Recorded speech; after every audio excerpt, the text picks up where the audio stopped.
Tudo começou há 30 anos, quando o céu se rasgou. Uma horda maciça de monstros invadiu nosso mundo. Esse evento foi chamado de A Corrida. Para combater a ameaça, os humanos despertaram um novo trabalho, entrando na era da mudança de trabalho. Esse despertar ajudou os humanos a repelir finalmente os monstros. Mas, após essa vitória, outro problema surgiu, levando os humanos à era da divisão de classes. Essa divisão era entre os trabalhos mágicos e físicos. Os usuários de magia tornaram-se os chefes finais da humanidade. Eles governavam com punho de ferro, enquanto todos os outros na classe física eram rebaixados ao status de plebeus. A partir de então, os trabalhos que não podiam utilizar magia foram tratados como lixo e descartados. No entanto, em meio a tudo isso, um rapaz ainda acreditava que um dia as classes de espadas se levantariam e tomariam o centro do palco. Esse rapaz é Emery, um transferido da Terra que, de repente, se encontrou neste mundo estranho há 3 anos. Emery foi acolhido por pais plebeus. Embora fossem pobres, o criaram com muito amor. Um dia, enquanto Emery se preparava para participar da mudança de trabalho, seus pais lhe entregaram uma velha espada enferrujada. O pai de Emery então se desculpou por não poder lhe dar algo melhor, já que eles eram praticamente indigentes. Prometeram trabalhar mais duro para conseguir dinheiro, comprar para Emery equipamento mágico e enviá-lo para as melhores escolas. Mesmo assim, Emery ficou tocado com o presente. Seu pai acredita que Emery tem uma alma especial, mesmo vindo de uma origem humilde. Ele então incentiva Emery a continuar se esforçando para se tornar o mais forte do mundo. Emery se emociona com as palavras do pai, mas o mundo atualmente não favorece os plebeus de forma alguma. Apesar da grande mudança que este mundo vivenciou, a natureza antiquada e distorcida da humanidade permanece a mesma. Os nobres, com sua magia, olham de seu pedestal e acreditam que força e poder são decididos unicamente pela linhagem. A realidade de Emery é um mundo onde os fortes exibem seu suposto status nobre ao constantemente pisotear os fracos. No entanto, Emery acredita que eles nunca poderão obter verdadeira força, não importa quão nobre seja sua linhagem ou talento. Enquanto acariciava a velha espada enferrujada de seus pobres pais, Emery sentia algo que os nobres jamais poderiam acessar, não importa o quanto tentassem. Ele sentiu isso no momento em que seu pai lhe entregou aquela espada. E essa coisa é um fogo inatingível chamado alma. Essa foi a força suprema que superava até mesmo a magia. Após checar sua espada, Emery agradece aos pais e os tranquiliza, dizendo que nunca os culpou por serem pobres. Batendo no ombro do pai, Emery assegura que aquela única espada é suficiente. Com essa espada, ele promete se tornar o mais forte do mundo. Ele então lhes diz que eles lhe deram a coisa mais preciosa do mundo. Neste momento, Emery diz que está pronto para se tornar o mais forte e promete nunca mais deixar seus pais sofrerem. Ele está determinado a deixar sua marca no mundo. Com uma espada enferrujada, Emery jura se tornar o mais forte, exatamente como seu pai esperava. Mas tudo isso são apenas seus sonhos, pois ele precisa despertar uma classe útil. No dia da mudança de classe, vários estudantes se reúnem em uma arena para despertar suas habilidades. Um deles é Emery. Quando Emery é chamado ao palco, um murmúrio animado irrompe na multidão. Todos estão ansiosos para ver o que ele irá despertar. Isso porque Emery é o melhor da escola, tanto em acadêmicos quanto em artes marciais. Ele é conhecido como a estrela em ascensão entre os plebeus. Mesmo sendo um novato sem classe, ele passou em todos os exames físicos e obteve um rank S em esgrimística, o que é considerado uma façanha incrível. No entanto, os nobres pensam de forma diferente e acreditam que Emery sempre será inferior por causa de seu status de plebeu. Kamabara, um dos nobres arrogantes, comenta em voz alta que nunca poderá haver um gênio plebeu e que tudo isso é apenas fantasia. Ele diz a todos que, não importa quão boas sejam as notas de Emery, ele ainda é inferior com sua mágica de rank D. Como a classe que alguém obtém durante a mudança depende de sua aptidão, Kamabara garante a todos que Emery definitivamente receberá uma classe de baixa mana, já que é bom apenas com a espada. Irritados com o comentário de Kamabara, alguns plebeus cerram os dentes contra ele. Mas quando Kamabara percebe isso, ele os manda afastar-se dos nobres, xingando-os por serem vagabundos. Depois de gritar, ele continua a destruir seu espírito, dizendo que espadas estão ultrapassadas e que se apegar a elas é a razão pela qual os plebeus nunca deixarão os esgotos. Outro nobre arrogante interrompe, dizendo que mesmo se Emery de alguma forma despertasse uma classe de rank S, isso seria apenas um breve sonho passageiro, já que ele nunca chegaria a nada. Neste ponto, os plebeus estão furiosos, mas o nobre continua a pisotear seu orgulho.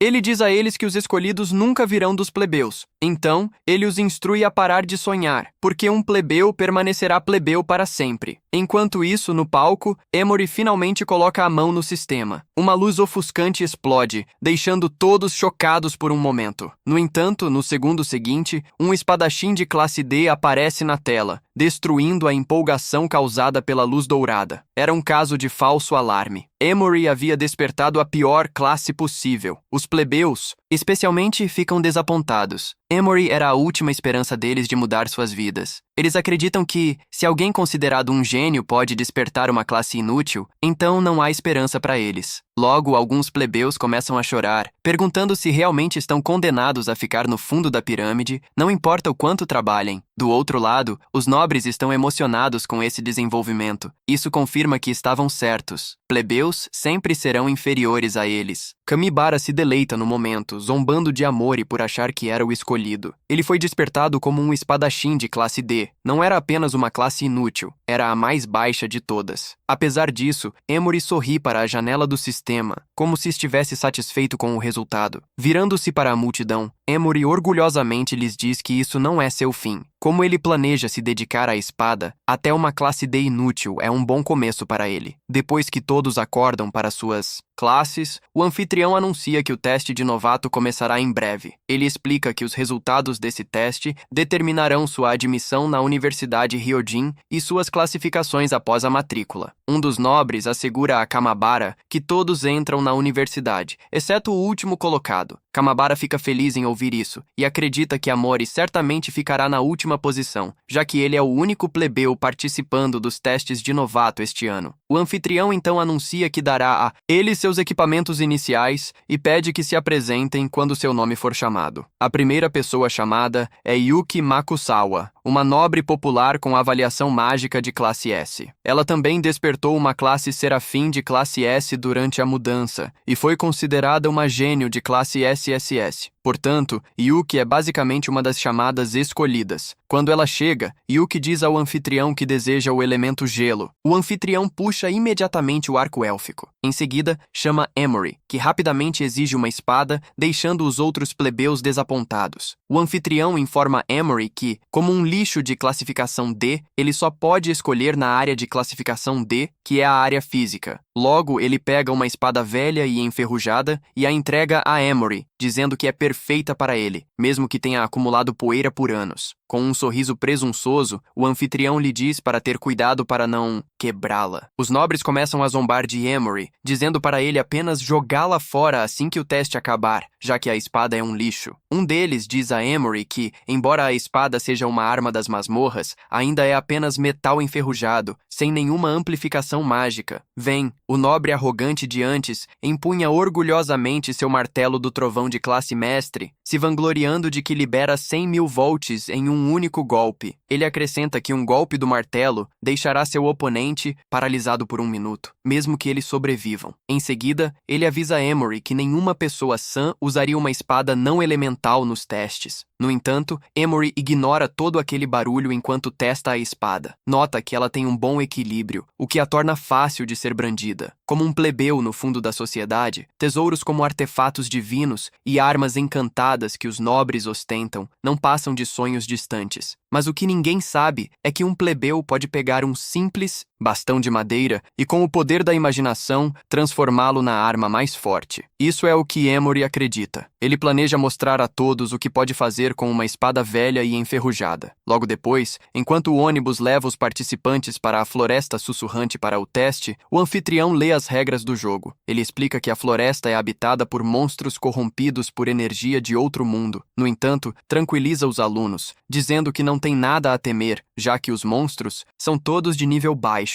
Como os monstros são, no máximo, de nível 1 ou 2, ele informa os alunos que podem derrotá-los com a força de seus empregos. Assim que chegam ao portão da floresta sussurrante, os alunos são informados de que podem formar uma party para sua segurança. Para aqueles que decidirem formar grupos, o anfitrião explica que qualquer ponto ganho será distribuído com base na contribuição e a classificação final será determinada pelos pontos individuais. No final do tribunal, Enquanto Emery avança para entrar no portal, alguns nobres começam a zombar dele por tentar entrar sozinho. Eles o fazem apenas para evitar o constrangimento. Alguns comentam que é simplesmente porque ninguém formaria um grupo com ele devido ao seu status. Outro menciona que ninguém quer se unir a alguém garantido para terminar em último lugar. Justamente nesse momento, Yuki pergunta a Emery se ele planeja entrar sozinho. Emery confirma e explica que não está acostumado a trabalhar em equipe. Como ninguém está interessado em fazer parceria com ele, agir sozinho é a solução perfeita. Yuki fica impressionada e menciona que Amori é um lobo solitário que adora correr riscos, assim como ela. Como são parecidos, Amori observa que eles se enfrentarão em breve. Com isso, ele entra, enquanto os nobres rangem os dentes diante de sua audácia. Caminhando para dentro da floresta, Amori reflete sobre o Trial, que é seu primeiro passo para entrar na Universidade Ryujin. Os nobres já têm vantagem, utilizando seus recursos para se equipar com armaduras reforçadas por magia. Isso lhes dá uma superioridade, permitindo até mesmo que amadores se fortaleçam instantaneamente. Mas para Emery, a situação é diferente. Seu único armamento é uma velha espada enferrujada, com um poder de ataque de apenas 1. O sistema de Emery ainda o alerta que a arma tem 1% de chance de quebrar durante um ataque. No entanto, Emery não se importa com isso. Enquanto Yuki o observa entrar no portal, ela se pergunta de onde vem sua confiança para adentrar as terras sussurrantes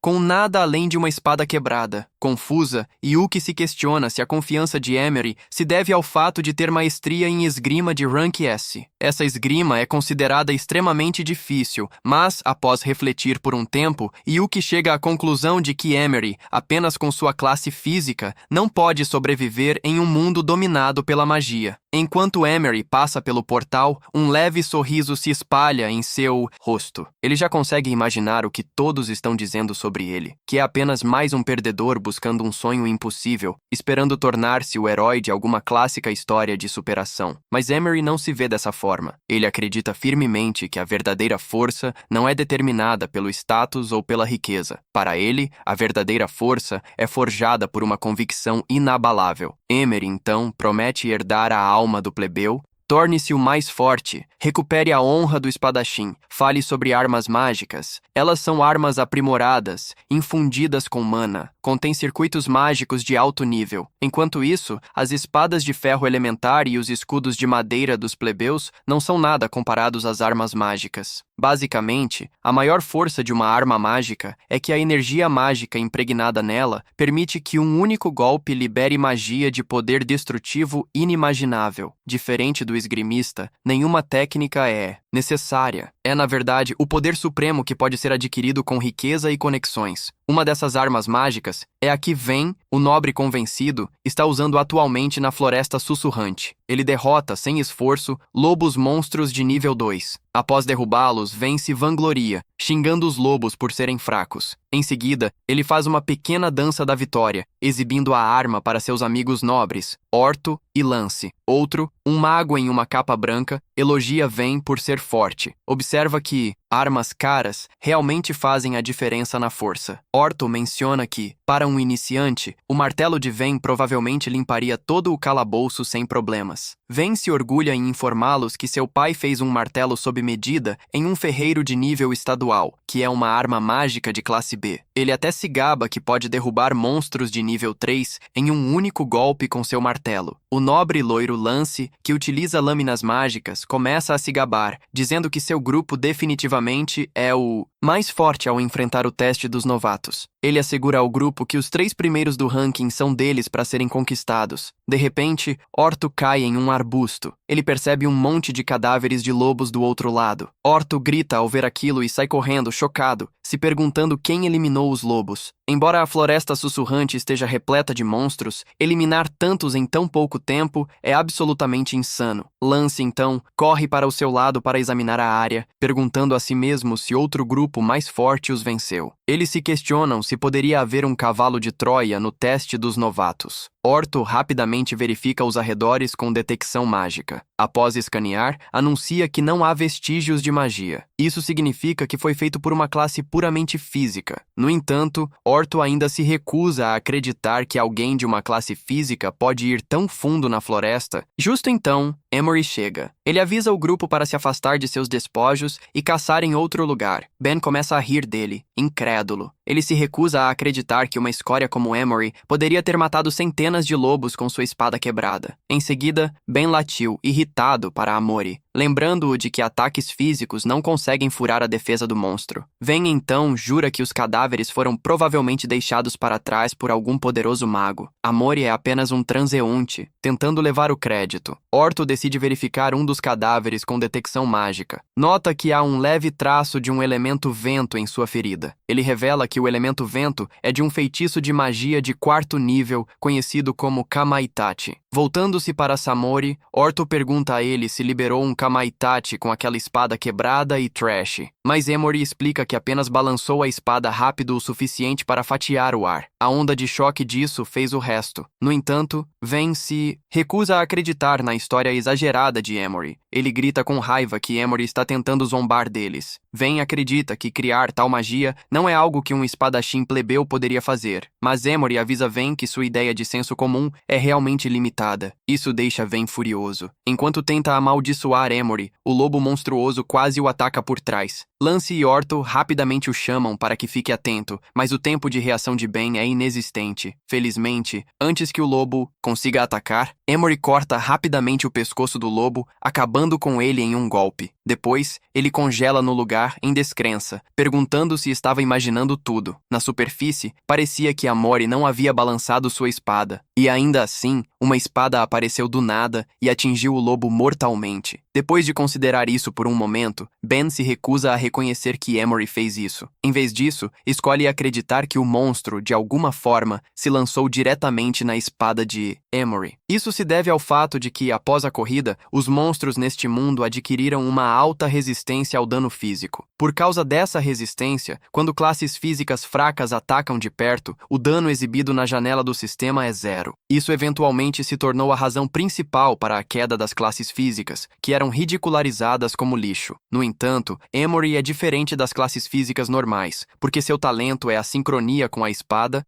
Este talento é para aqueles que estão em sintonia com a espada. Portanto, os ataques de sua espada ignoram toda a resistência e buffs, causando dano real. Basicamente, quando alguém desperta uma classe, recebe um talento. O talento concedido a Emory é um talento passivo que anula os buffs inimigos e causa dano estritamente baseado em leis físicas puras. Mesmo que Emory enfrente um monstro de classe rei com defesa avassaladora, ele pode derrotá-lo, desde que o monstro tenha o conceito de HP. Pouco depois, Emory se prepara para sair, mas Ven o impede. Emory afirma ter derrotado centenas de monstros. Ven o acusa de monopolizar todos os pontos que deveriam ser deles. Emory fica confuso e pergunta o que Ven quer dizer com monopolizar pontos. Ven então explica que o número de monstros de baixo nível é limitado. Quanto mais Emory os caça, menos pontos os outros participantes conseguem. Como Emory já está garantido na última posição do teste, Ven diz que não há necessidade de ele acumular pontos. Aparentemente, não importa quantos pontos ele tenha, ainda será colocado em último lugar por causa de seu status de plebeu. Emory considera as palavras de Ven como um discurso ignorante e o aconselha a verificar a classificação. No entanto, Ven se recusa a se incomodar com isso. Ele explica que todos os pontos de Emory serão considerados como trapaça e revertidos a 0. Mesmo que ele consiga sobreviver até o final do teste, Ven então declara, com confiança, que a regra final é que plebeus precisam saber o seu lugar e perder para os nobres sem oferecer resistência. No momento seguinte, Lance aparece rapidamente atrás de Emory, com uma adaga em seu pescoço, dizendo-lhe para entregar todos os seus pontos e se retirar imediatamente do teste. Atrás deles, Orto usa magia para amarrar a mão de Emory, impedindo-o de se mover. Emory luta para se livrar, mas Lance o avisa que ele não pode pode resistir à magia com seu corpo nu. Ele explica que as amarras são feitas pela corrente de mana de Orto, então sair delas é impossível. Emery, então, observa que qualquer outra pessoa enfrentando uma situação tão impossível teria se rendido. Ao ouvir isso, Ven fica satisfeito, acreditando que Emery finalmente está entendendo a situação desesperadora. Mas no momento seguinte, um sorriso se espalha pelo rosto de Emery. Ele os informa que não é apenas qualquer um. Lance fica irritado, achando que Emery está o zombando, enquanto Ven decide mostrar a ele o poder de seu martelo do trovão. Ele então se vangloria de que irá eliminar Emery no processo. Will apenas ser tratado como um acidente. Ven se prepara para fazer seu movimento. Raios craquelam ao redor do martelo, mas, antes que ele possa agir, um estranho rosnado ecoa pela floresta, assustando-o. Ben rapidamente observa de um lado para o outro, se perguntando de onde vem o som. Lance também nota que o rosnado é mais pesado do que o de um lobo comum. Isso significa que, seja lá o que for, deve ser bem poderoso. De repente, um aviso é disparado, informando os participantes de que um monstro elitista desconhecido apareceu na área central da floresta sussurrante. As regras do teste também são atualizadas, informando que derrotar o monstro elite garante a eles 10.000 pontos e um item lendário. No entanto, qualquer morte durante a luta resultará em desqualificação imediata. Logo depois, Amori sente que o monstro elite finalmente os localizou. Ele salta repentinamente ao lado de Ven. Emory avisa o grupo de que todo o barulho deles deve ter atraído o monstro para aquela área. O enorme monstro elite rosna e acaba se revelando um lobo lorde de nível 5. Ben fica animado ao ver isso e informa seu grupo que derrubar o monstro elite os deixará ricos. Ele então ordena a Lance que ataque primeiro com sua adaga Frost Dual para desacelerar o monstro,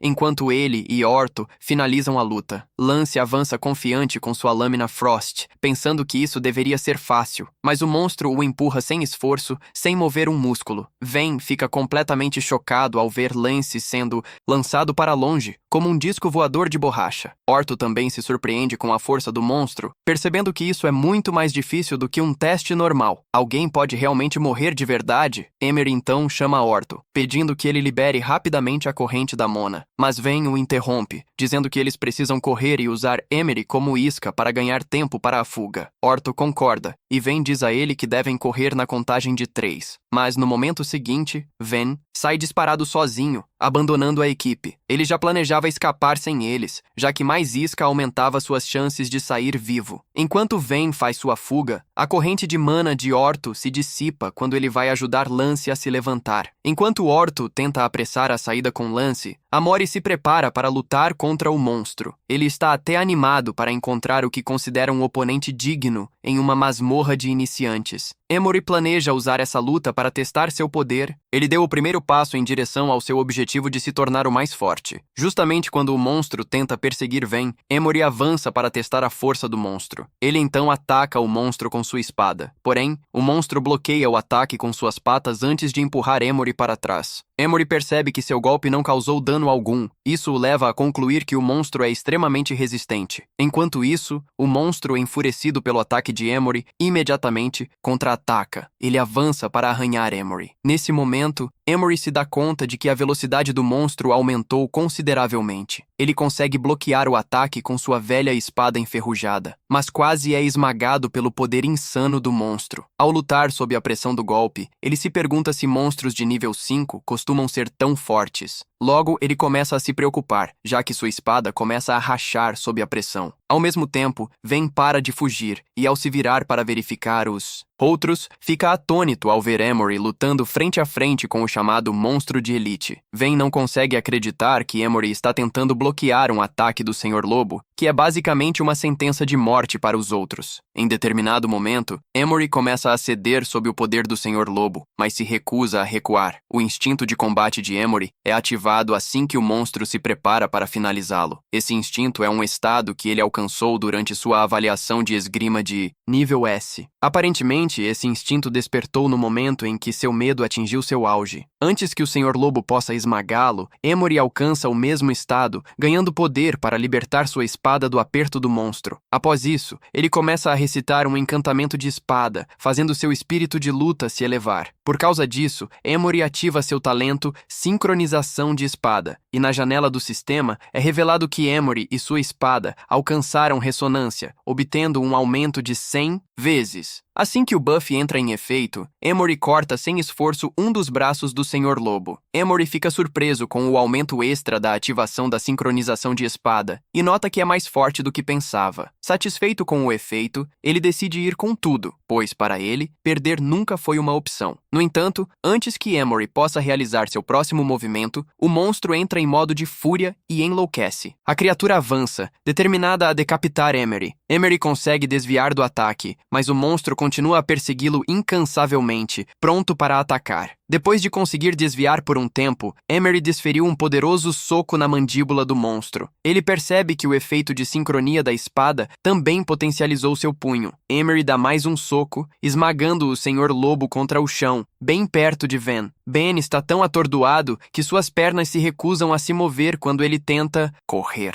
Assim que Emory se aproxima, Ben se sente envergonhado por um plebeu ter visto sua situação patética. Quando Emory finalmente chega perto e o fere com um olhar, Ben instantaneamente silencia, aterrorizado pelo cara que ele desprezava minutos atrás. Ao olhar para Ven como se fosse lixo na estrada, Emory diz de forma severa que ele deve sair do caminho. Ven está tão apavorado com a expressão de Emory que tem dificuldade em acreditar que este é o mesmo cara de antes. Além disso, a aura que o envolve é completamente diferente do que Ven se lembra, fazendo-o admitir que Emory parece uma pessoa diferente. Ven rapidamente se desloca para o lado. Enquanto Emory passa por ele com uma expressão sombria, Ven conclui que o cara é um demônio. Enquanto isso, Emory vai direto para o monstro e salta no ar, cravando sua espada enferrujada no Senhor Lobo. Assim que derrota a besta, uma sensação de exaustão o invade, pois o efeito da força anterior desaparece. Ele usou poder demais. Emory entra, em um estado de aturdimento, e começa a sentir tontura. Ele, sem saber, ultrapassou o limite de seu corpo devido à incessante onda de espírito lutador gerada pelo efeito de sincronia da espada. Agora que seu corpo alcançou seu limite e a sincronia da espada se esgotou, Emory está exausto a ponto de não conseguir mover um músculo. Alguns momentos depois, Ven se aproxima furtivamente por trás dele. Mesmo sem conseguir se mover, Emory sente a presença de Ven antes mesmo de ele falar. Ven, então, ergue seu martelo de trovão sobre a cabeça de Emory,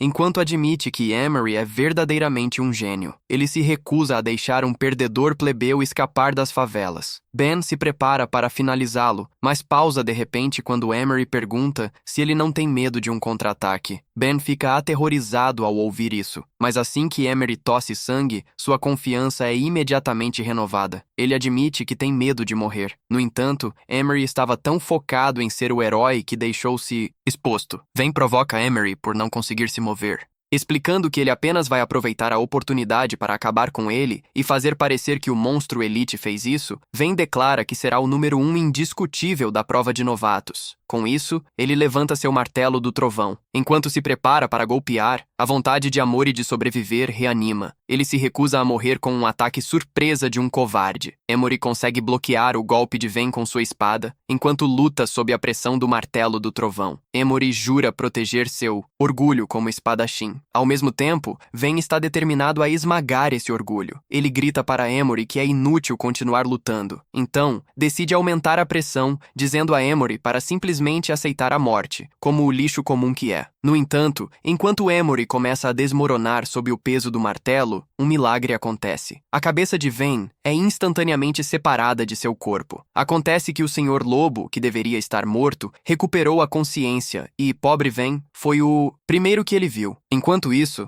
Emory, que não viu o monstro atrás dele, imediatamente sente uma atmosfera estranha. Um silêncio aterrorizante repentinamente enche a floresta. Ele pode sentir a presença de um verdadeiro predador, esperando para acabar com ele. Emory logo se dá conta de que a aura estranha vem do monstro. É a fúria sanguinária. Falando sobre a fúria sanguinária, é um estado em que um monstro elite, próximo da morte, quebra seus limites, liberando um poder de ataque muito além do normal. Emory percebe que o monstro estava apenas se fazendo de morto para ganhar tempo e enganá-lo a baixar a guarda. Infelizmente, antes que pudesse fazer seu movimento, Ben tentou roubar sua presa, tornando-se o infeliz. Felizmente, isso também funcionou a favor de Emory, porque agora o atordoamento e a fadiga em seu corpo haviam passado, permitindo que ele se levantasse contra o Senhor Lobo. Emory então se prepara para o contra-ataque e nota que o estado de fúria sanguinária reduz significativamente a defesa do monstro, tornando possível encontrar um ponto fraco quando o monstro ataca. Para qualquer outra pessoa, isso seria considerado uma crise, mas Emory vê como sua maior chance. Emory então se volta para encarar o monstro e, enquanto crava sua lâmina na terra, começa a recitar outro feitiço para imbuir poder em sua espada. O monstro então avança diretamente em sua direção. Emory desvia rapidamente para a direita. A espada ainda está firmemente cravada no chão. O lobo tenta atacá-lo uma segunda vez. Emory ativa o sincronismo da espada. Com um corte poderoso, puxa a espada do chão, cortando o Lobo Lorde ao meio. Após a derrota do Lobo Lorde, Emory é imediatamente creditado com os prometidos 10.000 pontos. Logo depois, Yuki corre até a cena, solicitando reforços de equipes de trabalho de categoria B ou superior. Ela informa pelo rádio que houve uma infestação de monstros e que um estudante nobre foi confirmado como morto. Emory, por outro lado, está prestes a desmaiar, mas se sente aliviado ao ver Yuki. Assim que ela chega à cena, ele finalmente desmaia. Pouco depois, o teste termina, e os resultados são exibidos em uma grande tela para que todos vejam. Emory marca um total de 10.300 pontos, garantindo o primeiro lugar, enquanto Yuki fica em segundo com 419 pontos. A multidão fica chocada e começa a se perguntar quem é Emory. Antes muito, alguém percebe que ele era o plebeu com um emprego de espadachim de categoria D. Um rapaz comenta que o primeiro lugar do teste de novatos do ano passado só marcou 300 pontos. Todos ficam ainda mais chocados ao perceber que ele marcou bem mais do que Yuki, que é de categoria S. Enquanto isso, Kamabara argumenta com raiva que o sistema deve ter um erro e aconselha os oficiais a verificarem corretamente. Ele aponta que um plebeu não pode estar em primeiro lugar, pois isso minaria o orgulho dos nobres. Logo, os nobres começam a protestar, reclamando que Emory definitivamente trapaceou, enquanto a multidão exige que a pontuação de Emory seja cancelada. O anfitrião fala com alguém por meio de um orbe de comunicação, após o que anuncia que ocorreu um acidente infeliz durante o teste de novatos. Ele revela que monstros enlouqueceram na área central da Floresta Sussurrante e mataram 2 nobres, enquanto um deles sofreu ferimentos leves. Kamabara fica chocado com essa notícia e tenta descobrir as identidades dos nobres mortos, mas o anfitrião ignora todas as perguntas e continua a reportar as notícias. De acordo com o relatório, o sobrevivente Emory derrotou o monstro de elite de nível 5 que causou o incidente e adquiriu uma quantidade massiva de pontos. Todos ficam chocados ao ouvir isso e acham inacreditável que um plebeu de categoria D tenha derrotado um monstro de elite. Sugere que Emory provavelmente roubou a kill enquanto o monstro já estava morrendo. Outro nobre questiona se os pontos ainda são válidos se foram conquistados ao custo de vidas nobres. Enquanto toda essa comoção acontece, Emory se senta sob uma árvore, a poucos metros da multidão. Ele está completamente desligado do barulho. Nesse momento, Yuki se aproxima dele e pergunta se ele realmente derrotou o Lobo Lorde Elite de nível 5. Ela exige saber os detalhes, mas Emory simplesmente diz que teve sorte. Ele explica que estava apenas balançando sua espada e o Lobo Lorde acabou caindo nela. No entanto, Yuki ainda acha tudo isso bizarro. Ela estudou a cena e não houve reação mágica nas marcas deixadas pela espada. Após sua observação,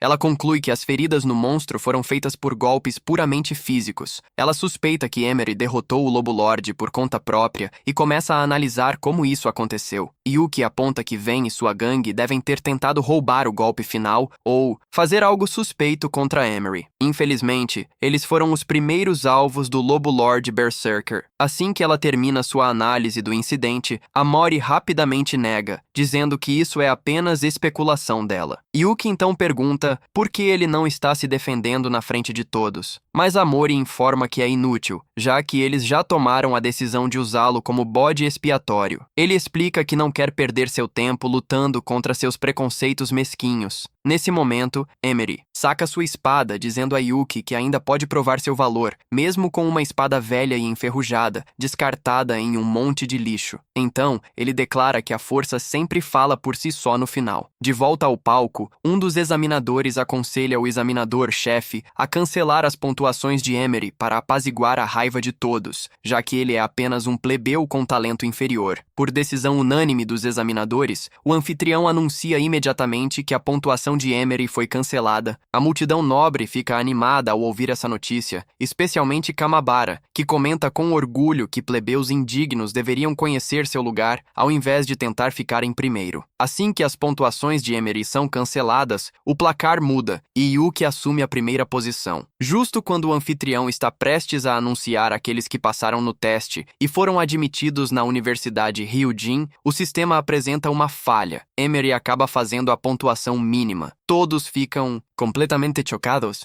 Esse desenvolvimento bizarro faz com que eles não entendam como ele ainda passou da linha de aprovação com 0 pontos. Até os examinadores estão perdidos. Enquanto isso, outros especulam que pode ser mais um erro do sistema. Nesse momento, o anfitrião nota que muitos candidatos abaixo da linha de aprovação têm pontuações negativas. De repente, as verdadeiras regras do trial são projetadas na tela. Revela-se que ações como apunhalar um aliado ou interferir em combate resultarão em dedução de pontos. Dependendo da situação, uma pontuação negativa será emitida. O sistema, então, exibe os nomes dos participantes que cometeram graves violações das regras, resultando em pontuações negativas. Da lista, Emory percebe que a nota de aprovação caiu para 0 por causa de Ven e seu grupo, que tentaram emboscá-lo, além de outros nobres que se traíram. Emory se alegra por conseguir escapar dessa. Ele admite que a sorte realmente está ao seu lado. Então, Kamabara se aproxima dele para provocá-lo. Como de costume, ele avisa Emory que entrar na Ryujin University não mudará sua vida. Tentando fazê-lo desistir, Kamabara diz que Ryujin é um inferno para os comuns. Sem nenhum apoio, Emory não durará nem alguns meses. Porém, Emory não se importa e aguarda ansiosamente esse chamado inferno. Ele então declara que quer ver se esse inferno consegue até mesmo acompanhá-lo. Enquanto Emory se afasta, ele zomba dos nobres, dizendo que mal pode esperar para esmagá-los na universidade. Alguns dias depois, Amori chega à praça do portão da escola da Ryujin University. Ele percebe que a escola possui 2 emblemas de classe diferentes para separar comuns e nobres. Os comuns usam um emblema circular prateado, enquanto os nobres, arrogantes, usam um elegante emblema dourado em forma de escudo. À distância, Emory nota Kamabara e seu capanga importunando um comum por ter tentado usar o portão principal da escola, em vez do pequeno portão lateral destinado aos comuns. O rapaz, de terno, exige saber por que o comum está tentando passar pelo mesmo portão destinado aos nobres. Kamabara então aponta severamente para o portão lateral, dizendo ao comum que ele pertence ali. Justo quando o rapaz está prestes a usar o portão lateral, Kamabara o detém, dizendo que o comum deve se despir e rastejar pelo portão nu. Ele alega que isso é necessário para limpá-lo antes de entrar na escola, pois suas roupas sujas arruinariam a atmosfera e causariam uma violação escolar. Ele então agarra o rapaz pela camisa e o lembra que nobres e comuns.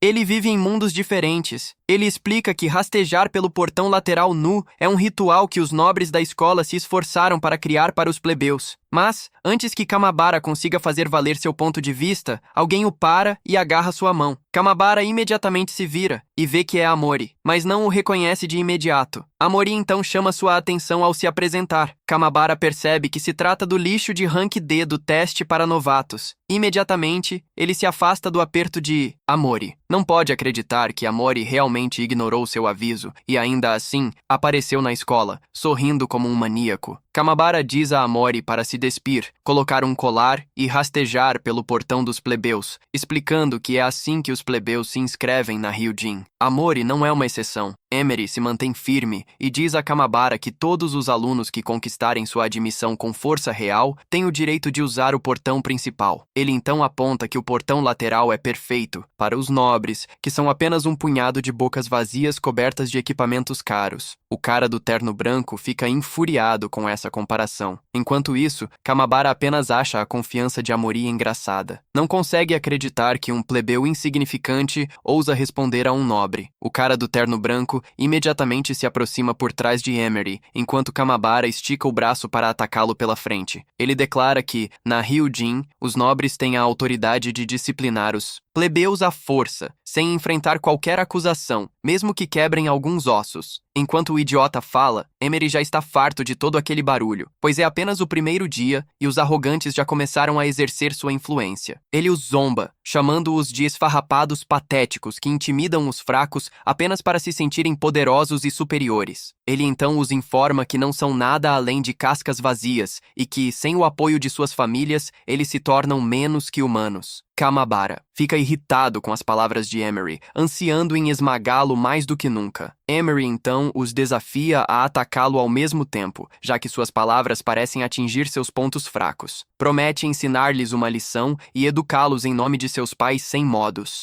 Enquanto se prepara para colocá-los em seus devidos lugares, ele declara com firmeza que devolverá a eles 100 vezes a dor que infligiram aos outros e aquela que tentaram infligir a ele. Os nobres que observam toda a cena ficam chocados com a confiança de Emery. Kamabara então avança em sua direção, jurando despedaçá-lo. Mas antes que ele consiga acertar um golpe, Emori simplesmente soca o idiota e o manda para Oblivion. O soco empurra Kamabara direto pela porta, que ele disse estar reservada para os plebeus. O impacto atinge Kamabara em uma cerca próxima. Ele é imediatamente nocauteado. Ao se virar, o garoto da armadura imediatamente se encolhe de medo. Os espectadores estão atônitos, tentando entender o que acabou de acontecer. Eles não conseguem acreditar que um espadachim de classificação D fez isso apenas com os punhos. Isso significa que, se ele realmente usasse uma espada, seria ainda mais devastador. Depois de lidar com o lixo do caminho, Amori caminha confiante, enquanto todos o observam em silêncio. À medida que a admiração enche seus corações, eles começam a torcer por ele. Até alguns nobres ficam comovidos, enquanto todos aplaudem Amori por colocar os terroristas da escola em seus lugares. Amori está um pouco satisfeito com os 5 minutos de fama, mesmo que não tenha intenção de se destacar em seu primeiro dia. Depois disso, ele entra na escola pela porta principal com um sorriso no rosto. Poucos momentos depois, ele chega ao seu dormitório, onde seu colega gordinho o recebe alegremente. O garoto se apresenta como Tsuyoshi Matsuoka, apelidado de Busho. A dupla então aperta as mãos enquanto Amori também se apresenta. Após isso, Buko o agarra pelo pescoço, como se já se conhecessem há muito tempo. Buko diz a Amori que a Universidade Ryujin é chamada de inferno para plebeus, porque está praticamente cheia de nobres. Ele revela que as coisas estão prestes a mudar, porque um herói para os plebeus se juntou à escola. Buko então pergunta se Emori ouviu sobre o incidente no portão da escola. Emori hesita em responder quando percebe que Buko deve estar falando sobre o que ele fez com Kamabara. Pensando que Emori não viu o incidente, Buko, empolgado, narra como o herói quase partiu o pescoço de Kamabara com um único soco. Ele está ainda mais animado ao descrever a expressão nos rostos dos nobres quando o herói os humilhou. Emori fica surpreso, pois a história foi altamente exagerada, mas ainda assim admite que derrubou Kamabara com um único golpe. No entanto, ele acredita que isso aconteceu porque o idiota era muito mais fraco do que esperava. Enquanto isso, Buko continua a elogiar o chamado herói dos plebeus e jura se tornar como ele. Com determinação, ele promete derrotar os vilões e salvar as pessoas, assim como o herói fez hoje. Buko então conta a Emori que ele é um paladino de classificação B e pergunta sobre a classificação de Emori.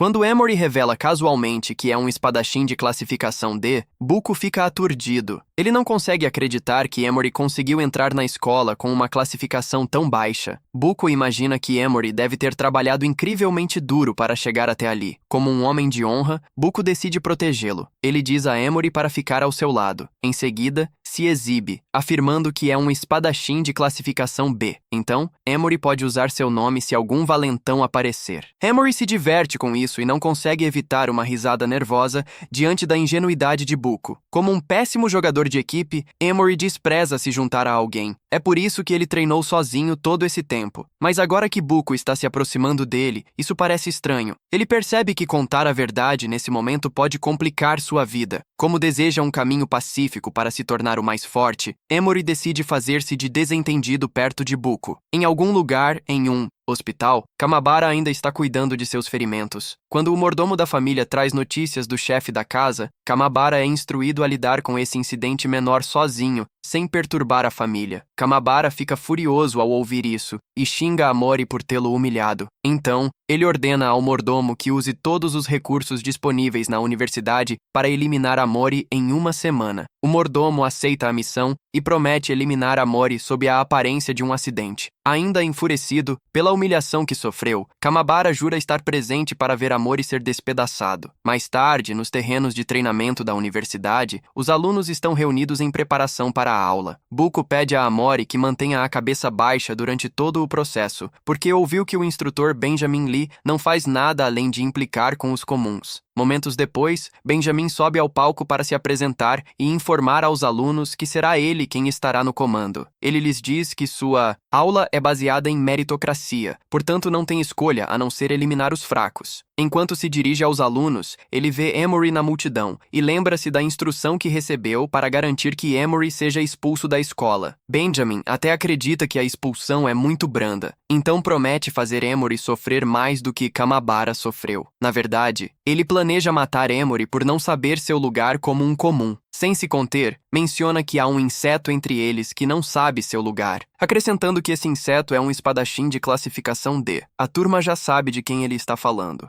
mas Bush nutre certa desconfiança sobre ele. Nesse momento, Benjamin confirma isso ao apontar para Amori. Ele diz a Amori que se prepare para ser expulso, pois sua presença é irritante. Amori discute com o professor, dizendo que pode até ser um plebeu, mas o fato é que conseguiu entrar na universidade com suas próprias forças. Emory acrescenta que está realmente interessado na meritocracia de Benjamin. Emory está ciente de algo muito importante. Neste mundo, a força é dividida em duas categorias. A primeira é o aumento de níveis. Basicamente, os status de uma pessoa aumentam com seu nível, e todos têm a mesma chance de se tornarem mais fortes, independentemente do status. A segunda é a correção de status, que depende da classificação do trabalho. Um trabalho de alta classificação começa com status mais elevados em comparação com trabalhos de baixa classificação. Basicamente, um nível 1 de trabalho de alta classificação tem mais status do que um nível 2 de trabalho de baixa classificação. Para piorar a situação, essa diferença aumenta conforme alguém sobe de nível. Por causa disso, mais recursos são alocados para trabalhos de alta classificação. É uma situação onde os fortes continuam se tornando mais fortes, enquanto os fracos permanecem fracos para sempre. Portanto, nunca houve uma chance para um plebeu ascender ao topo. Contudo, Emory sabe que os níveis e as classificações de trabalho não são a única medida de força. Isso porque existe um terceiro indicador, a sintomal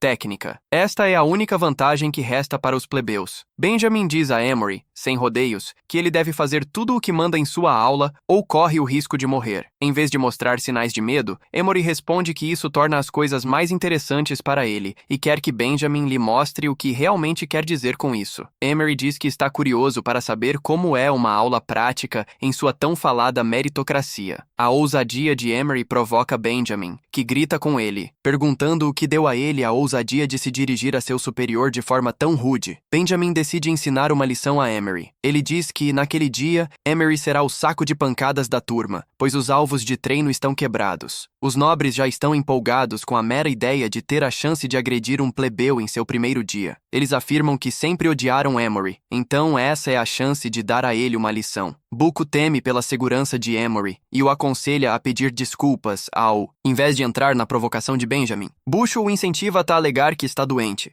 Emory diz a seu amigo que não gosta do instrutor. É por isso que ele realmente concorda com a ideia de meritocracia. Emory diz a Buko que, se os plebeus forem ter uma chance de serem tratados igualmente, devem conquistar seus direitos com sua própria força. Ele menciona que o resultado pode ser ruim, mas é melhor do que não tentar. Sem hesitação, Emory avança. Benjamin reza secretamente para que Emory morra ali. Assim, tudo será resolvido. Para complicar ainda mais a vida de Emory, Benjamin diz, para ele agir como um verdadeiro idiota. Assim, ficará desarmado. Benjamin planeja tornar a vida de Emory difícil, porque um espadachim sem espada não é nada além de lixo absoluto. Emory empurra sua espada para o chão, dizendo a Benjamin que nem sequer queria usá-la. Os nobres estão todos animados com a chance de espancar Emory e começam a se oferecer para a tarefa. Benjamin não perde tempo e escolhe 3 caras para bater em Emory. Bushu se surpreende ao ver Benjamin dizendo a Amory que ele deve lutar contra 3 pessoas sem ter nenhuma arma para se proteger. Benjamin afirma que nunca disse desde o começo que a luta seria justa. Ele diz que quer ensinar a Amory que um plebeu deve conhecer seu lugar. Amory, por outro lado, nem se preocupa, porque acredita que pode facilmente lidar com o trio sem muito estresse. De repente, Buko se oferece, dizendo que se voluntaria. Benjamin pergunta se Buko quer se juntar ao treinamento para ser um dos que vão bater em Emory, mas Buko diz que quer ser aliado de Emory. Benjamin acha isso muito engraçado e planeja usar isso para afirmar ainda mais sua dominância. Emory, por sua vez, não está muito feliz com a mudança de planos. Buko então diz a Emory que o plano é aguentar por 1 minuto antes de se render. Buko afirma que assim poderão salvar a face e também permanecer na escola. Ele diz a Emory que o melhor que ele pode fazer é bloquear os ataques. Emory agradece pela assistência, mesmo que tivesse planejado lidar com os nobres por conta própria. Ele percebe que precisa proteger o orgulho de Buko. Embora isso não seja seu estilo, ele sabe que deve segurar um pouco. Benjamin então inicia a luta e Buko rapidamente ergue um escudo para bloquear os ataques que estão vindo. Emory fica impressionado com o fato de Buko ser um B. Buko fala para Amory se certificar de que ele fique atrás dele até que o minuto acabe. Enquanto os ataques ocorrem, eles criam uma onda de poeira. Amory rapidamente percebe que esperar 1 minuto não é prático. Usando a poeira como cobertura, Amory avança em direção aos atacantes e os nocauteia um após o outro, antes que eles cheguem ao chão. Emery voltou para onde estava. Ele toca no ombro de Buko, que pergunta se tudo acabou. Emery diz que sim. Buko se vira e vê todos os outros no chão. Ele fica em completo choque, mas parece que Benjamin viu o que aconteceu. Benjamin odeia o fato de que as habilidades de combate de Emery são realmente impressionantes, o que significa que ele já está acostumado a brigas comuns. Enquanto Buko pergunta a Emery o que aconteceu, Emery afirma que os atacantes estavam tão desesperados para derrotá-lo que eles caíram devido à própria magia desleixada. Buko aceita isso sem questionar e acrescenta que o mana deles deve ter se voltado contra eles. Benjamin então ordena que o trio seja retirado da sala de aula, usando a situação como exemplo. Ele decide aproveitar a mentira de Emery, dizendo aos alunos que, em uma luta real, devem manter a estabilidade mágica. Os alunos nobres ouvem isso e soltam um suspiro de alívio, simplesmente porque não querem aceitar a dura realidade de que Emery deve ter derrotado seus colegas. Benjamin se vira para Emery, perguntando se derrotar 3 novatos prova que ele pertence à universidade, mas Emery permanece em silêncio. Benjamin então informa que no dia seguinte será o exame prático no calabouço. Ele avisa Emery que nenhum nobre fará dupla com ele. Assegura que Emery será expulso antes mesmo de perceber. Emery diz que está ansioso por isso. Emery irrita Benjamin ao perguntar se atendeu aos seus padrões de meritocracia. Isso enfurece Benjamin, que o instrui a estar preparado para o dia seguinte, que é o teste no calabouço. No dia seguinte, os alunos se reúnem no local do teste. Benjamin informa que o teste exige que eles limpem um calabouço de dificuldade normal ou até mais difícil. Ele avisa que quem falhar será expulso, mas menciona que uma nova regra foi estabelecida para evitar acidentes fatais, como os que aconteceram durante o exame de entrada. Ele menciona que eles devem formar um grupo de 3 ou mais. A festa deve incluir um nobre. Outro instrutor reforça esse ponto ao revelar que os plebeus, que não são bem vistos pelos nobres, basicamente não têm chance de fazer o teste. Eles afirmam que a regra é para impedir que plebeus sejam aceitos durante a prova. Bushu rapidamente oferece a Amory a chance de se unir a ele, pois encontrou 2 nobres que querem fazer parte de sua equipe. Bushu corre até os nobres para apresentar seu colega de quarto. Diz que ele será o responsável pelos ataques corpo a corpo que eles precisam. No entanto, os nobres afirmam que Amory é um matador de equipes, então não há como se unirem a ele. Bushu fica chocado ao ouvir isso. Emory imediatamente descobre que alguém tem espalhado rumores sobre sua reputação. É muito provável que seja Benjamin. Emory sabe que Benjamin está tentando eliminá-lo sem sujar as mãos, usando a nova regra. Bushu tenta defender Emory. Diz aos seus amigos nobres que o que aconteceu durante a prova de entrada foi apenas um acidente. Os nobres informam a Bushu que estão dispostos a deixá-lo se juntar à equipe deles, pois sua classe como paladino é bastante útil. Eles tornam a situação ainda mais sombria, dizendo que houve uma estudante que se mandou para a vida após a morte porque foi rejeitada pelos nobres. Com isso, dizem a Bushu que ele obviamente sabe de qual lado deve estar. Então, não deve desperdiçar sua carreira por causa de amizades. Emery fica irritado com as palavras ridículas que saem de suas bocas. Ele saca sua arma e a aponta para o que está vestindo azul, surpreendendo o sujeito com suas ações. Ele o lembra que brigar no campus é um ato punível. Amory os intimida ao perguntar se realmente acham que um matador de equipes como ele tem medo de uma punição estúpida. Emory os informa que são eles que deveriam se preocupar em não jogar suas vidas fora. Nesse momento, o outro nobre ataca Emory por trás. Ele o soca com força na nuca. Mesmo que Emory tenha sentido o ataque se aproximando, ele ficou parado intencionalmente para ser atingido. Até o atacante fica surpreso ao notar que Emory não fez nenhuma tentativa de desviar. Butch o teme pela segurança de seu amigo. No entanto, Emory já conseguiu o que queria e lê a regra da escola que diz que o uso de magia ofensiva é proibido. Ele acrescenta que o ataque do sujeito só confirmou isso. Emory afirma que isso basicamente significa que ataques físicos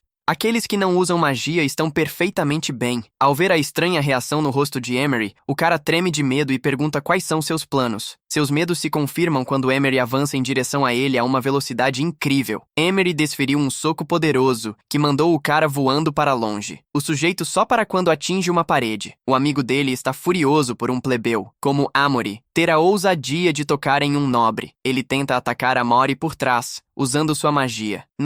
Entanto, antes que a magia saia de sua mão, Amory agarra seu braço e o quebra. Depois, ele procede a dar um forte chute em sua barriga, forçando o sujeito a cuspir o ar. Ele cai no chão em dor, enquanto Bucco observa, em completo choque. Emery então pega sua espada e avança em direção ao cara, que acaba de se levantar. O sujeito teme que a segunda rodada será pior que a primeira. Ele tenta intimidar Emery chamando pelo nome de seu pai. Contudo, Emery apenas parece mais desgostado, enquanto se prepara para derrubá-lo. Ele deixa claro que não se importa. Nesse momento, Bucco agarra Amory por trás, lembrando-o de que os nobres têm uma complexa teia de poder. Se ele atacar o sujeito bem na universidade, não conseguirá formar um grupo, já que eles precisam, obviamente, de pelo menos um nobre. Emery olha para ele com raiva, dizendo que vai assumir toda a responsabilidade. Mas Bucco grita para ele, lembrando que não é o único plebeu na escola. Ele diz que existem regras que devem ser seguidas para que possam permanecer na instituição. Bucco informa que suas ações só tornarão a vida mais difícil para os outros plebeus. Ao ouvir isso, Amory finalmente se acalma. Bucco coloca as mãos na cabeça em frustração, dizendo que nenhum nobre vai querer se associar a eles após o que acabou de acontecer. Emery então lembra a Bucco que ele é aquele que os nobres estão evitando e que deve se manter afastado deles sempre que estiverem em público, dizendo que é por seu próprio bem. Emery se afasta e pensa sobre toda a situação. Ele acredita que é até melhor ficar sozinho, pois não precisará ferir aqueles que estão próximos a ele, se todos ao seu redor forem inimigos. Bucco então grita para ele de trás, admitindo que Emery é forte, porque conseguiu fazer algo que ele nunca poderia. No entanto, ele diz a Emery que não quer que ele sofra por isso, enquanto lembra que já lhe disse que vai protegê-lo. Bucco enfatiza que se ele for expulso, ele não vai ter nem a chance de resolver o problema na raiz.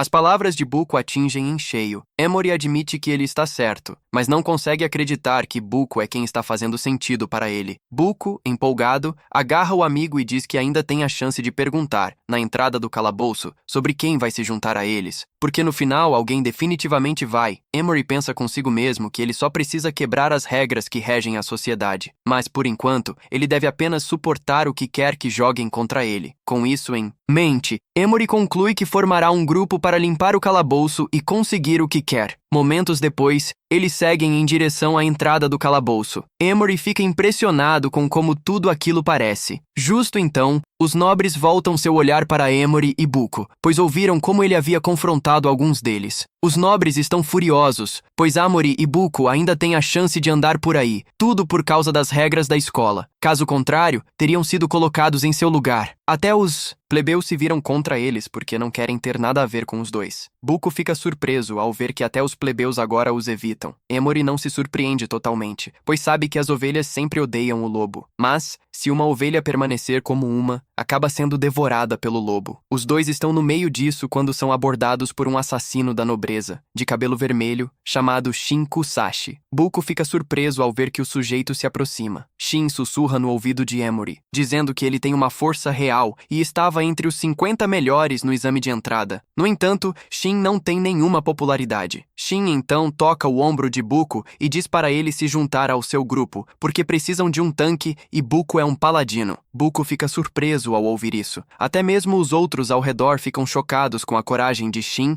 em convidar o amigo de Emory para seu grupo. Os nobres têm certeza de que Shin está acabado depois disso. Buko então pergunta a Shin sobre Emory, já que eles estão juntos. Mas Shin diz a Buko que a única coisa que precisam é de um paladino. Sem hesitar, Buko recusa a oferta, dizendo que Emory é seu melhor amigo, então não há como ele se juntar a outro grupo. Buko diz a Shin que eles devem se juntar ou ele deve esquecer a proposta. Shin então provoca Buko, dizendo que ele poderia levar Emory em vez dele, porque ele se pergunta se seu chamado melhor amigo é tão leal quanto ele. Justo então, Amori diz a Buko para aproveitar a oportunidade. Assegura a Buko que vai encontrar uma forma de se virar sozinho. Ele acrescenta que também é culpa dele que o plano original tenha ido por água abaixo. Shin fica surpreso ao ver que Amori está disposto a fracassar e ser expulso. Por curiosidade, ele pergunta a Emery se não vai implorar para entrar no time. Emery pergunta a Shin por que deveria. Ele diz a Shin que é melhor se seu melhor amigo tiver a chance ao invés dele. Emery então acrescenta que é estranho como o cara apareceu quando estavam prestes a falhar. Shin se surpreende ao ver que Emery consegue ver através dele. Ele diz que está disposto a confessar. Afirma que tem algumas informações sobre a masmorra. Menciona que é uma masmorra com resistência mágica incrivelmente alta. Essa resistência coloca os nobres que dependem de ataques mágicos em grande desvantagem. Shin afirma que os camponeses, com classes físicas, são uma opção muito melhor. É por isso que seu grupo precisa de classes físicas com alto poder de ataque. Shin se gaba que, se Amori tivesse tentado sacrificar Buko para se unir a seu time, ele teria se recusado a se juntar a ele. Alguém desleal não é digno de um poder como o dele. Shin aponta para Emery, dizendo que ele é diferente de outros camponeses. Por causa disso, fará uma exceção para permitir que Emery se junte ao seu grupo. Ele diz a Emery para ser grato pela oportunidade. Mas Emery lembra que escolhê-lo basicamente significa que está virando as costas para os nobres da escola. Dado seu histórico, Emery diz que tem certeza de que Shin, sendo um cara calculista, já sabe disso. Emery fixa o olhar nos olhos de Shin e exige que ele lhe dê uma razão realmente boa. Shin se recua com medo, dizendo a Emery que está apenas lhe dando uma chance. Então, não acha que deveria haver um problema com isso? Emery sorri para o cara e diz que percebe claramente que os outros nobres não estão prontos para se unir a Shin, porque a regra do exame afirma que camponeses devem se unir a nobres para passar. Contudo, há um significado oculto por trás disso. Os nobres que se especializam em magia não conseguem passar sem se juntar a camponeses que usam ataques físicos. Assim, a regra foi criada para proteger os nobres, forçando camponeses de classes físicas a se unirem aos seus grupos. Como está, Shin tem zero popularidade entre os nobres, é óbvio que ninguém quer se unir a ele. Já que o resto dos plebeus é irrelevante, Shin realmente não tem a opção de escolha. Emery diz na cara de Shin que ele está claramente ciente de que quem precisa formar um grupo não é ele, mas sim Shin. Shin percebe que seu estratagema foi descoberto. Ele pede a Emery que baixe a voz porque é bastante constrangedor para um nobre ser rejeitado por plebeus. Shin assegura a Amori que ele vai lhe dever esse favor, então deveria apenas cobrir sua vergonha. Além disso, Amori não tem realmente outra opção, assim como ele. Amori reconhece que Shin está certo e aperta a mão dele para selar o acordo. Com isso, os três se unem e formam um grupo imediatamente. Shin se gaba de que é o líder. Então, todos devem seguir suas instruções na masmorra. Busho concorda com isso, mas Amori avisa que não está prometendo ouvi-lo. Atrás deles, Benjamin está perdendo a cabeça, porque não esperava que Shin aparecesse do nada para arruinar seu plano perfeito. No entanto, Benjamin não está disposto a desistir. Ele planeja garantir que Amori morra na masmorra, junto com seus inúteis companheiros. Enquanto se preparam para a masmorra, Benjamin aparece para parabenizar Emery, dizendo que ele é muito sortudo por ter um nobre disposto a ser seu parceiro. Emery se vira e pergunta a Benjamin qual será sua desculpa desta vez, porque tem certeza de que ele vai tentar atrapalhá-lo. Benjamin afirma que não tem intenção de sabotá-lo. Ele diz a Emery que, segundo as regras da escola, ele tecnicamente ganhou o direito de entrar na masmorra. Como professor, ele não tem motivos para impedi-lo. No entanto, ele alerta Emery para manter um perfil baixo na masmorra, porque se ele se deparar com algo inesperado, não haverá ninguém para salvá-lo. Bushu ouve isso e tenta protestar em voz alta, mas Emery o interrompe. Emery, corajosamente, diz a Benjamin que, na verdade, está mais preocupado que a masmorra será fácil demais e entediante. Isso acaba irritando ainda mais Benjamin, que apresenta raiva visível em seu rosto. Ele entrega a Shin a chave do portão da masmorra, já que ele é o líder da equipe. Shin fica surpreso ao receber uma chave de obsidiana, já que todos os outros estão recebendo chaves de mitral. Benjamin diz que todas as chaves foram repentinamente mudadas para chaves de obsidiana. Para este exame em particular, ele provoca Shin. Pergunta se ele está com medo de usar a chave que recebeu. No entanto, Shin garante a Benjamin que está pronto para o desafio, mas no fundo, Benjamin sabe que estão condenados. A chave que ele deu é usada para entrar em um dungeon amaldiçoado. Esse dungeon tem uma dificuldade incrível que qualquer novato jamais conseguiria superar. Ele está confiante de que é ali que Emery e seus amigos vão morrer. Sem perder tempo, Emery e seus companheiros entram no dungeon, que se abre com um portal roxo brilhante. Quando entram na caverna de rocha, Shin rapidamente se adianta. Diz que, como líder, será ele quem decidirá a formação. Shin fala para Bushu que ele é o tanque, e está no meio de atribuir funções quando Amori simplesmente se afasta. Shin grita para ele parar de se afastar, devido ao quão perigosos são os dungeons. Bushu rapidamente saca seu escudo e corre em direção a Amori, com sua declaração habitual de que vai protegê-lo. Shin berra de trás, dizendo para eles ouvirem. De repente, Bushu ativa uma armadilha. Uma tonelada de aranhas surge de todos os lados. Bushu, o cara forte, cai no chão, temeroso, porque não suporta insetos. Shin percebe que é hora de brilhar e ativa sua magia de fogo. Ele avança em direção às aranhas, cortando-as com as chamas, enquanto se gaba para seus companheiros que isso será fácil. Logo, ele se vira para ver o que Emery está fazendo e fica chocado ao vê-lo chutando os insetos como se fossem bolas. Shin não consegue acreditar no que está vendo. Ele sabe que as aranhas graves rastreiam suas presas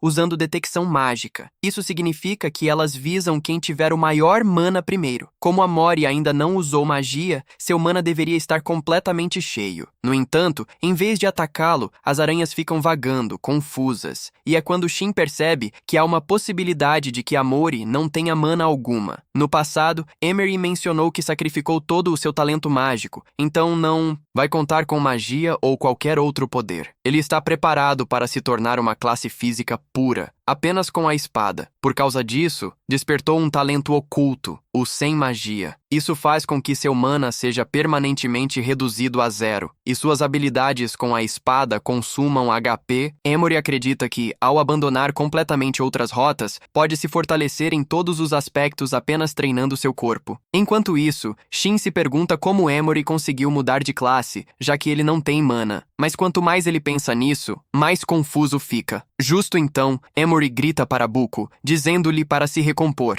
Buko rapidamente se levanta para reafirmar sua determinação de proteger Emory. No entanto, ao se levantar, ele percebe que as aranhas desapareceram. Emory informa que as aranhas, na verdade, não queriam atacá-los. Isso deixa Buko confuso, já que elas deveriam ser os monstros inimigos que os atacariam. Emory então revela que a armadilha foi, na verdade, para ativar algo mais. Ao longe, está uma jaula selada com correntes. Nesse momento, o selo se rompe, a jaula despenca ao chão e se abre, permitindo que o chefe da área emerja. O chefe da área se revela ser Kylos, o Denegador da Morte, que é um monstro de nível 5 com uma cabeça de crânio feia. Shin entra em pânico ao ver isso, pois este deveria ser um chefe secreto que aparece apenas por acaso. Ele imediatamente percebe que estão nessa confusão por causa da chave que Benjamin lhes deu, o que significa que ele os armou. Shin sempre achou que Benjamin era apenas um professor corrupto, mas não esperava que ele sacrificasse um nobre apenas para alcançar seu objetivo. Buko está completamente perdido e pergunta se o monstro é forte. Eles informam que o monstro está em um nível diferente de um nível 5 normal, pois é um elite amaldiçoado. Shin menciona que mesmo uma festa de 5 homens de nível 7, totalmente preparada, teria dificuldades para derrotar Kylos. Ele observa que encontrarem um monstro assim, sendo apenas nível 3, mostra o quão azarados eles são. Na verdade, ele acredita que acabaram de obter um bilhete de ida para o inferno. Caleb se manifesta, e sua voz ecoa pela sala enquanto declara que todos os intrusos devem morrer. O medo envolve Shin, e ele se vira para correr, mas ao fugir, fica chocado ao ver Emory correndo em direção ao perigo. Sorrindo, Emory avança em direção ao monstro, pois o considera o oponente perfeito para ajudá-lo a ficar mais forte. Enquanto se prepara para enfrentar Kalos, uma chama vermelha irrompe de seu corpo, reacendendo seu espírito lutador. Ao mesmo tempo, Shin chama Emory, perguntando se ele está planejando morrer. Ele claramente deixa claro que não quer se envolver nessa situação impossível. Enquanto isso, o sempre desatento Buko parece ainda mais perdido do que antes. Ele observa a cena se desenrolar diante dele e se pergunta se é apenas sua imaginação ou se o corpo de Emery está queimando em um tom vermelho. Lembrando-se de sua promessa de se tornar mais forte, Buko imediatamente anuncia que vai participar da luta. Shin fica chocado ao ouvir isso e pergunta se ele também está insano. Ao mesmo tempo, Emery elabora estratégias. Ele planeja dar alguns golpes apenas para avaliar os movimentos de Kailas e se adaptar. Infelizmente, seus planos são arruinados quando Buko avança com seu escudo ativado. Vendo que Buko está prestes a atrapalhar seus planos, Emery tenta detê-lo, mas Buko ativa o escudo de investida, fazendo-o passar rapidamente antes que Emery consiga impedir. Buko está determinado a seguir seu caminho, fazendo o trabalho de um tanque, que é avançar direto para as linhas de frente no início da batalha. Ele se aproxima de Kailas e diz que criará uma abertura para Emery. No entanto, no momento em que Buko se aproxima, Kailas facilmente quebra seu escudo com um único golpe. Ele o empurra para trás, sem dar a chance de recuperar o fôlego. Kailas então chuta Buko contra a parede, fazendo-o perder alguns quilos. Ao ver como um tanque de classe B foi derrubado com um único golpe, Shin conclui que Kailas está acima do nível dele. Na verdade, Buko é incrivelmente sortudo, pois qualquer outra pessoa teria sido eliminada por aquele golpe. Admitindo que são alvos fáceis, ele decide abandonar esse time afundando e fugir sozinho. No entanto, antes de sair, lança um olhar para Buko e silenciosamente promete visitar seu túmulo. Para Shin, isso não é pessoal. Ele já é conhecido por ser calculista. Enquanto isso, Kailas ataca Emery, que bloqueia o golpe com sua velha espada enferrujada. Kailas então se pronuncia novamente, sua voz ecoando pela sala ao chamar Emery de bastardo. Convencido, ele continua a forçar sua lâmina para esmagar Emery, mas Emery consegue manter sua posição. Atrás deles, Shin observa toda a cena e fica tão cativado pelo fato de Emery realmente estar lutando contra Kailas que momentaneamente esquece seu plano de fuga. Mas Shin não tem a intenção de ajudar. Já que Emery está tão ansioso para morrer, ele espera ficar fora disso. Enquanto isso, Kailas continua a pressionar Emery sob sua lâmina. Enquanto Emery luta pela sua vida, ele sente que Shin está tentando fazer um movimento. Emery já sabia que Shin os havia escolhido desde o começo, pois planejava levar todo o crédito. Achava que eram alvos fáceis. Subitamente, Shin salta por trás de Kailos com suas lâminas flamejantes. Ele manda Kailos atacá-lo em vez de Emery. Shin se recusa a deixar Emery roubar toda a glória. Isso arruinaria completamente sua reputação como líder e nobre. Então, decide atacar as costas de Kailos, que considera um ponto fraco. Shin esperava que esse fosse o golpe decisivo. Assim, Amori não roubaria todo o crédito. Mas seu estúpido ataque furtivo acaba não resultando em nada. Ele fica se perguntando se Kailos é um monstro com alta defesa mágica. Ao mesmo tempo, Amori está frustrado por Shin ter estragado seu plano. Antes que Shin possa escapar, Kailos o agarra com uma mão. Vendo que Kailos está distraído, Amori imediatamente empurra sua espada para trás e salta em frente. Com um único golpe, ele corta o mesmo braço que Kailos usou para agarrar Shin. Este, chocado, não consegue acreditar que Amori realmente cortou um braço. Assim que a mão é removida, Shin é solto e cai no chão com um baque, quase quebrando os peitos. Emery e Kailos, então, começam uma feroz batalha de espadas, enquanto Shin os observa de trás. Ele fica impressionado que, mesmo com todo o seu poder, não conseguiu causar um único dano a Kailos, enquanto Emery usou uma espada desgastada para cortar seu braço em um único golpe. Enquanto isso, Kailos continua a atacar Emery sem piedade. Emery consegue desviar rapidamente toda vez. Justo quando Kailos tenta desferir outro golpe poderoso, Emery se desvia para o lado. O ataque quase atinge Shin, que consegue escapar a tempo. Shin está aterrorizado, questionando por que está sendo arrastado para a luta entre dois monstros. Emery diz para ele sair do caminho se não quiser ser um peso morto. Isso enfurece Shin, que tenta se redimir rapidamente, dizendo que simplesmente escorregou. Ele está prestes a despejar insultos sobre Emery quando desiste no meio da frase. Já não se sente confiante em chamá-lo de lixo. Finalmente, Shin admite para si mesmo que Emery é realmente forte. Isso é um fato inegável.